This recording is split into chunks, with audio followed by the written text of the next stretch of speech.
ചിലര് പറയും എങ്ങനെയെങ്കിലും ഒരു കൂര ഉണ്ടാക്കിയിട്ട് ഒന്ന് കയറി കിടന്നാ മതിയെന്ന്. ഒരിക്കലും നടക്കാത്ത കാര്യമാ.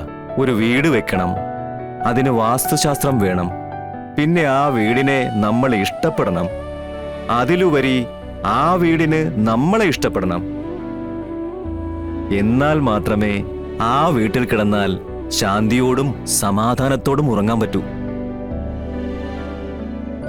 അതിന് ആദ്യം വേണ്ടത് ആ ഭൂമി നന്നാക്കുക എന്നതാണ്. നമ്മളിവിടെ ആദ്യം ചെയ്യുന്നതും അത് തന്നെയാ. ആദ്യം കുറ്റിയടിക്കൽ കർമ്മം, 2 കല്ലിരിക്കാൻ പാകത്തിന് ഒരു കുഴി, അത് മതി. വന്ന് ചടങ്ങുകളെല്ലാം ഓരോരുത്തരുടെ ഇഷ്ടത്തിനും സമയത്തിനും അനുസരിച്ചായല്ലോ.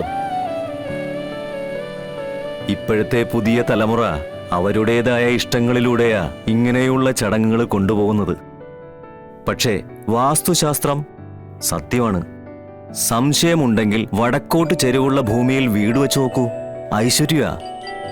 കിഴക്ക് ദർശനം കിട്ടിയ അഭിവൃദ്ധിയ. പടിഞ്ഞാറ് കുഴപ്പമില്ല, തെക്കോട്ടോ ഒട്ടും പോരാ. ഇതൊക്കെ നമുക്ക് കൺമുന്നിൽ കാണിച്ചു തരുന്ന കാര്യങ്ങളാ. കാണിച്ചു തരാത്തതാണ് കൂടുതലും. അത് നമ്മൾ അനുഭവത്തിലേ പഠിക്കൂ. പിന്നെ ചിലര് പറയും കഷ്ടകാല സമയത്താ വീട് വെക്കുന്നതെന്ന്. ഒരിക്കലും അല്ല. നമ്മുടെ നല്ല സമയത്തെ വീട് വെക്കണമെന്നുള്ള തോന്നൽ പോലും ഉണ്ടാവും. സമയം നന്നായ പണം താനേ വരുമെന്നാ. ദീപു, ഉടനെ വീടുണ്ടാകും കേട്ടോ. അപ്പൊ അവിടെ താമസിക്കാം.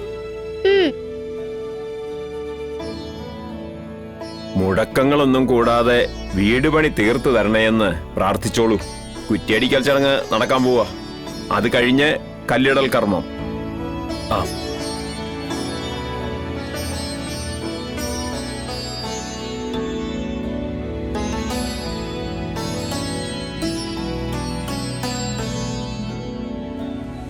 എല്ലാവരും കണ്ണടച്ച് മനസ്സിൽ ഗണപതി ഭഗവാനെ പ്രാർത്ഥിച്ചോളൂ. ഒപ്പം ഹൈന്ദവ സങ്കല്പം അനുസരിച്ചുള്ള ദേവലോക ശില്പി വിശ്വകർമാവിനെയും പ്രാർത്ഥിച്ചോളൂ.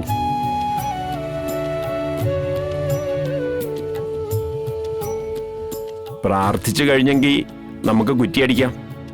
കുറ്റിയടിച്ചു തുടങ്ങേണ്ടത് കന്നിമൂലയിൽ നിന്ന് വേണം.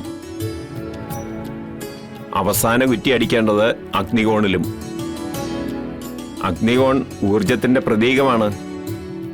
നിർമ്മാണ പ്രവർത്തനങ്ങൾക്കുള്ള ചൈതന്യം അഗ്നിയിൽ നിന്ന് കിട്ടുന്നുവെന്നാണ് വിശ്വാസം. എല്ലാവരും പ്രാർത്ഥിച്ചോളൂ.